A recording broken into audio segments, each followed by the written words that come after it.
Terima kasih Anda masih bersama kami di Political Show dan kita akan langsung bergabung dengan teman-teman Himpunan Mahasiswa Hubungan Internasional Universitas Pembangunan Jaya Veteran Jakarta yang Universitas Pembangunan Nasional Veteran Jakarta yang sudah hadir di studio CNN Indonesia. Silakan perwakilannya siapa?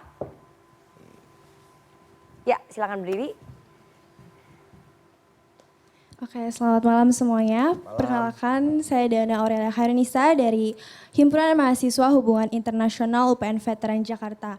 Pada kesempatan kali ini saya memiliki pertanyaan. Sebelumnya tadi kan juga sempat dikabari bahwa PDIP masih belum benar-benar resmi mengusungkan pasangan cagup dan cawagup. Tapi juga tadi diberitakan bahwa Pak Anies Baswedan akan dipasangkan dengan Pak Rano Karno.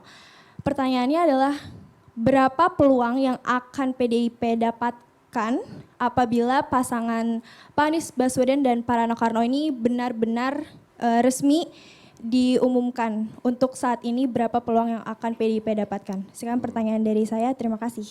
Oke, satu lagi. Selamat malam semuanya, perkenalkan nama saya Yuda Satria Palma dari Himpunan Mahasiswa Hubungan Internasional UPN Veteran Jakarta, menjabat sebagai staff research. Jadi seperti yang kita ketahui bersama bahwa Pak Anies dan Pak Ahok ini memiliki basis pendukung yang kuat di DKI Jakarta. Nah, pembatalan pengumuman Mas Anies menjadi cagup dari PDI Perjuangan ini, apakah pertimbangannya karena adanya resistansi yang sangat kuat dari internal PDIP sendiri, terutama dari basis pendukung Pak Ahok gitu, yang mungkin PDIP takut suaranya akan terpecah di pilkada nanti. Terima kasih. Oke, baik. Oke. Silakan Mas Seno. Pertanyaannya ke aku semua nih kayaknya nih. Iya, iya, iya. Berapa peluangnya kalau bicara tentang mengusung Mas Anies ya semuanya peluangnya sama. 50-50 semua, bisa diusung bisa tidak, jawabannya begitu. Tapi kalau peluang menangnya bagaimana? Saya rasa manapun nama, siapapun nama yang kira-kira dapat mencerminkan pilihan yang berbeda dengan pilihan yang selama ini ada, itu punya kesempatan untuk menang di Jakarta. Kenapa? Karena kita tahu bahwa beberapa bulan belakangan ini publik ramai sekali bicara tentang bagaimana ada koalisi Indonesia Maju Plus yang mengusung semua partai politik kumpul jadi satu mencalonkan satu nama. Yang mana di survei padahal ini berbeda dengan gambaran di survei. Saya ini bukan anti kotak kosong, Mbak. Jadi bisa jadi di daerah lain itu pada saat ada calon yang sangat kuat, itu membuat orang lain enggan untuk maju sehingga hanya tinggal mengerucut ke satu nama. Tapi Jakarta ini beda case. Jakarta ini namanya sangat kompetitif, tapi kok yang muncul hanya satu. Nah, masyarakat mengkritisi, lalu muncul calon independen. Calon independen bermasalah juga, ada KTP dicatat dan sebagainya. Sehingga yang menjadi antitesis dari pasangan itu saya rasa punya kesempatan untuk menang dengan melihat bagaimana nilai kritis masyarakat Jakarta terhadap peristiwa politik akhir-akhir ini. Nah, pertanyaan kedua tadi tentang apa tadi? Apakah kemudian penolakannya itu dari pendukungnya dari Pak Ahok pendukung, sehingga khawatir PDI Perjuangan bahwa ini suara akan terpecah? Ya, terima kasih. Jadi kalau di PDI Perjuangan saya rasa saat keputusan itu diambil semua tegak lurus. Itu tidak akan memecah konsentrasi seluruh mesin politik PDI Perjuangan. Mesin partai tetap bekerja? Mesin partai bekerja. Siapapun nama yang tapi akan nggak maksimal dong. Masalah maksimal atau tidak saya nggak tahu. Itu belakangan. Tapi masalah di Pilpres kita tegak lurus. jalan nggak? Jalan. Buktinya suara Mas Ganjar dan Pak Mahfud itu kan mencerminkan suara partai. Jadi memang secara konsep bekerja tegak lurus. Saya rasa kita bekerja. Tetapi nanti tentu saja Jakarta adalah daerah yang sangat multivariabel kompleks, sehingga kami mendengarkan juga suara dari macam-macam. Seperti yang saya bilang tadi, belum tentu 1 tambah 1 sama dengan 2. Belum tentu pendukung PDI Perjuangan plus pendukung Pak Anies itu sama dengan pendukung PDI Perjuangan plus Pak Anies. Nah, ini yang harus kita hitung dengan cermat. Ada variabelnya, jangan-jangan ada yang kurang dari sini, ada yang nambah dari sini. Itu bagaimana rasionalitasnya dibandingkan misalnya kita mengusung kader murni.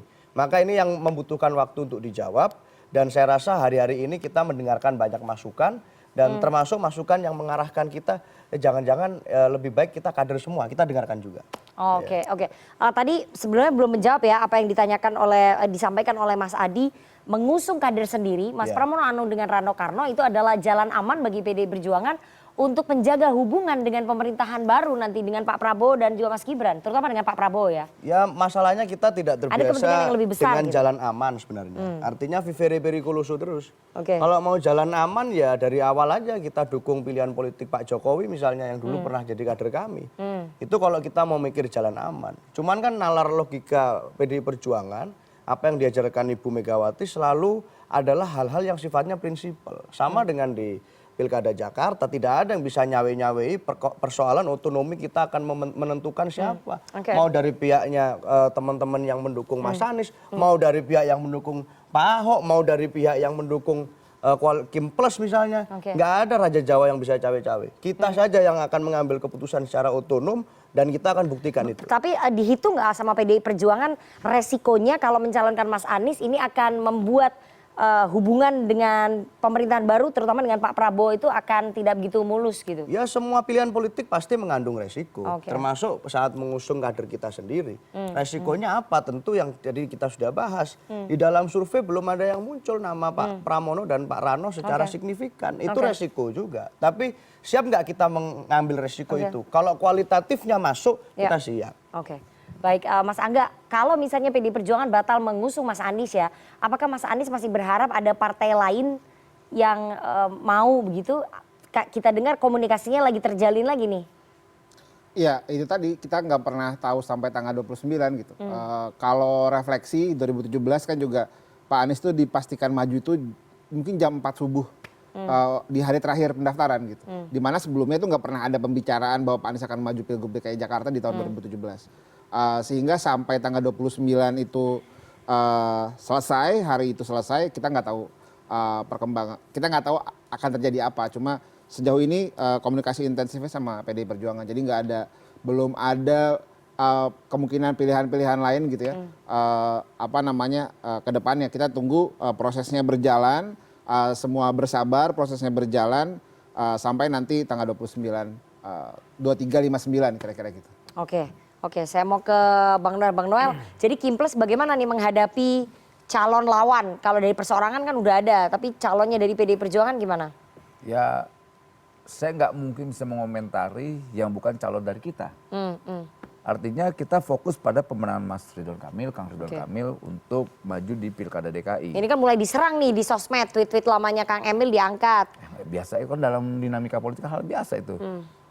Enggak Ridwan Kamil atau siapapun pasti akan dikuliti oleh para netizen. Oke. Itu untuk memperkuat dirinya punya komitmen nggak terhadap demokrasi. Jangan-jangan nanti gara-gara itu baperan. Itu kita tidak mau kejadian-kejadian yang selama ini terjadi baru diserang sedikit udah baper gitu. Kita tidak mau. Kita mau mengisi demokrasi di DKI ini oleh gagasan, diisi oleh gagasan-gagasan besar tentang bagaimana membangun DKI ini lebih baik. Nah kita Kim Plus ini udah bulat lah, fokus pada pemenangan Mas Ridwan Kamil. Tidak siapapun fokus lawannya. Kita nggak memikirkan Mas Anies maju dari PDIP atau PDP musuh ABCDFG, tidak. Kita hanya fokus pemenangan Kang Ridwan Kamil untuk maju di DKI sebagai gubernur. Dengan program-program yang sudah menjadi landasan kita bersama di Kim Plus ya. Oke, Mas Adi, Anda melihat bagaimana nanti petanya di Jakarta dengan Ridwan Kamil, Suswono, kemudian lawan perseorangan, Darmakun, kemudian calon dari PDIP siapapun itu, kemungkinan besar Pramono dengan Rano Karno? Akan menarik Pilkada Jakarta itu kalau Anies bisa maju dengan PDIP. Ramainya itu ini mempertemukan dua kutub yang selama ini saling bertabrakan. Jadi yang kedua adalah apapun judulnya, Anies ini kan dianggap sebagai antitesa, orang yang selalu opposite di luar kekuasaan politik. Dan tentu kalau bicara Anies, kalau terpilih jadi gubernur, dia akan disebut sebagai ancaman. Tapi ingat, orang hanya melihat Anies ini ancaman bagi pemerintah dan kekuasaan. Tapi kalau Anies jadi gubernur, PDIP pun juga mestinya merasa terancam. Kenapa? Karena kader-kader PDIP ada kecenderungan yang maju di berbagai tempat itu tak ada yang punya nama besar sehebat Anies per hari ini. Misalnya Mas Ganjar, Mbak Puan Maharani sendiri. Jadi Ya, untuk betul. 2029 itu mengancam ya. Betul, karena apapun Anies ini memang portofolionya adalah spesialis pilpres. Jadi dimanapun Anies saat ini jadi pejabat publik, apalagi gubernur, pasti dikaitkan dengan 2009. 2029 nggak bisa maju lagi, 5 tahun lagi pasti. Jadi kartu politik Anies itu di situ aja. Jadi dalam komunikasi politik secara umum, banyak orang terganggu dalam konteks ini. Oleh karena itu ada siklus 10 tahunan. Ini bagi pendukung Pak Anies Baswedan dan Pak Anies. Dulu orang masih mendengarkan argumen-argumen survei, orang yang kuat elektabilitasnya ada kecenderungan dikerubungi oleh partai. Sejak 2024 ini, survei itu cenderung dianggap variabel nggak penting. Yang penting itu adalah elit, demokrasi mereka yang menentukan. Inilah yang saya sebut bahwa ke depan rasa-rasanya oligarki akan menjadi penentu segala-galanya soal siapa yang bisa bertanding ataupun tidak. Percuma punya nama besar, percuma punya elektabilitas tinggi kalau tak bisa jadi maju. Dan ini akan sangat mungkin terjadi pada Mas Anies Baswedan di Jakarta. Jadi kalau misalnya Mas Anies nggak bertarung, jadi Pilkada Jakarta akan hambar-hambar saja. Saya kira nggak Udah menarik, ketahuan, nggak menarik. Terlampau jomplang pertarungan politiknya. Tentu dengan tanpa bermaksud ingin mendahului kehendak Tuhan, tapi secara angka-angka statistik sulit untuk mengalahkan Ridwan Kamil dan Pak Suswono. Jadi Bung Noel ini tinggal ukur jas. Bagaimana mempersiapkan kemenangan nantinya di bulan Kalau Mas November Anies di nggak masa yang bertarung. Insya Allah. Oke, Ridwan dan Kamil kita akan senang. lanjutkan usai jeda. Jangan kemana-mana, tetap bersama kami di Political Show.